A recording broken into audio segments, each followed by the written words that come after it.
Je suis aujourd'hui avec Anne-Sophie Pochet de l'association HF Normandie. Bonjour Anne-Sophie. Bonjour. Est-ce que vous pouvez m'expliquer un petit peu ce qu'est HF et les buts en fait de cette association ? Alors HF Normandie, c'est une association qui existe depuis 2011 en Normandie, mais il y a d'autres HF qui se sont créés depuis 2006, puisqu'en 2006, il y a eu à la demande du ministère de la Culture un rapport qui a mis en lumière le fait qu'il y avait des grosses inégalités sur les questions de parité femmes-hommes dans le secteur de la culture et du spectacle vivant. Particulièrement le spectacle vivant, mais la culture en général. On croyait que c'était un milieu... certaines personnes pouvaient croire que c'était un milieu relativement épargné sur les questions de parité, même si depuis on en entend un peu plus parler. Et en fait, il s'avère que pas du tout. Le secteur de la culture est à l'image de la société en général, c'est-à-dire qu'il y a des grosses disparités, à la fois sur les questions de responsabilité, de direction, de salaire, de visibilité des femmes artistes, et aussi pas que artistes, créatrices et responsables en général dans le secteur de la culture. Donc HF s'est créé en Normandie, c'est une association qui s'est créée, qui milite pour l'égalité femmes-hommes et la parité dans le secteur des arts et de la culture. Et donc cette association a plusieurs actions, comme la journée du matrimoine. Voilà. Est-ce que vous pouvez m'expliquer un petit peu en quoi ça consiste ?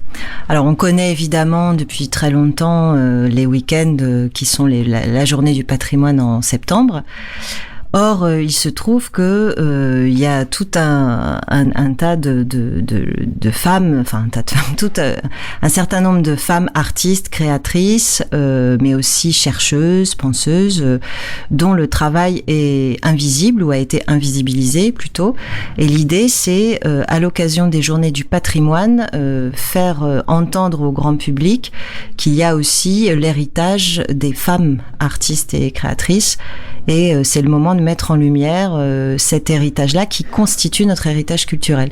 C'est-à-dire que le patrimoine et le matrimoine, c'est-à-dire l'héritage des mères, si on prend au sens propre, ce mot qui existe, qui est pas un mot qui a été inventé, mais un mot qui a disparu et que, puisqu'on sait bien, par exemple, les agences matrimoniales, ça existe depuis longtemps, donc le mot matrimoine, il est pas, la question de l'héritage des mères, en tout cas, n'est pas nouveau et le mot existe. Et donc, c'est l'occasion de mettre en lumière sur un week-end spécifiquement le travail et l'héritage culturel qui vient des femmes.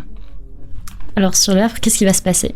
Alors sur le Havre, donc il va y avoir des choses un peu partout en Normandie, puisque l'association HF Normandie a fait un appel à projet en fait, a demandé à tout un tas de lieux, soit de lieux qui programment, soit de lieux qui organisent des visites, ou à des artistes de faire des propositions dans ce cadre-là pour les Journées du matrimoine. Donc au Havre, on a 3 temps forts. Il y a un temps fort qui va se dérouler sur le fort de Tourneville, avec des visites orientées spécialement sur la question du fort et des femmes qui travaillent dans le fort. Donc ça va être des visites audio guidées. Il y a aussi une visite spécifique au musée Malraux. Voilà, sur les femmes artistes. Et puis, il y aura aussi au phare, au CCN, une conférence sur une femme très importante dans la question du paysage chorégraphique du XXe siècle, qui s'appelle Pina Bausch, qui est une Allemande. Donc, il va y avoir toute une conférence sur le travail de Pina Bausch. Voilà, mais c'est une toute petite partie au Havre, puisqu'en fait, il va y avoir des événements sur tout le territoire normand, Haute, Basse Normandie, donc dans tous les départements, jusque dans l'Orne, le Calvados, l'Eure, la Seine-Maritime. C'est vraiment l'occasion sur ces 2 jours-là de mettre en lumière tout le travail des femmes sur tout le territoire. Et hors ces 2 jours-là, qu'est-ce que HF Normandie fait de concret ? Oui, comment est-ce qu'on peut participer, par exemple, s'il y a des personnes qui seraient intéressées ? Absolument, on est à la recherche toujours de forces vives et de bénévoles, que ce soit des artistes, des techniciennes et des hommes, c'est-à-dire que la question de la parité n'est pas du tout cantonnée à une préoccupation des femmes, mais il y a des hommes dans notre conseil d'administration et il y a des hommes qui agissent, puisque en fait on part du principe que les questions d'égalité et de parité, tout le monde a à y gagner, y compris les hommes, puisqu'il s'agit de replacer aussi les questions que les hommes peuvent faire un certain travail qui la plupart du temps est assigné aux femmes, etc. Donc on est, en tant qu'homme ou en tant que femme, on peut avoir des choses à faire avec HF Normandie.